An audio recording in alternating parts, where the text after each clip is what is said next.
Aggrediva e minacciava la compagna ventunenne, arrestato grazie al codice rosso bis, il compagno ventunenne di origine marocchina.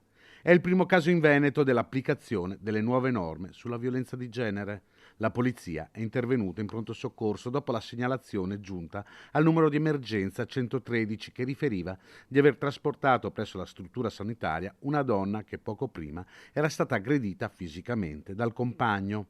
La pattuglia, durante il tragitto per recarsi in ospedale, veniva informata nuovamente dalla sala operativa che il compagno si era portato proprio nei pressi dell'ospedale alla ricerca della giovane donna. Giunti al nosocomio, gli agenti hanno parlato con lei, scossa ed agitata, che ha raccontato di come la situazione con il convivente fosse degenerata dopo un anno. L'uomo si era fatto sempre più opprimente cercando di limitare l'autonomia della ventunenne. La giovane ha dichiarato che nel corso della serata era andata a visionare una nuova stanza dove alloggiare.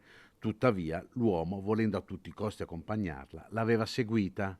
Ne era nato un litigio, l'uomo era diventato nervoso e violento, trattenendola per il braccio e torcendole il polso. La vittima era scoppiata in lacrime, venendo vista da alcuni passanti che avevano allertato il 118. Inoltre, alcuni giorni prima, la ventunenne era stata vittima di un'altra aggressione fisica da parte del compagno, a seguito della quale aveva perso i sensi e veniva portata all'ospedale di Chioggia. Durante il racconto dei fatti ai poliziotti, la donna riceveva continue chiamate e messaggi da parte del compagno.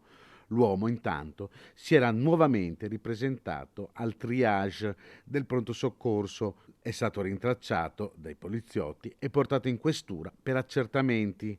A seguito della procedura di identificazione è stato arrestato per maltrattamenti e portato in carcere a disposizione della Procura della Repubblica di Padova in applicazione della nuova fattispecie chiamata arresto in flagranza differita. La ragazza, invece, è stata ricoverata in ospedale per ulteriori accertamenti.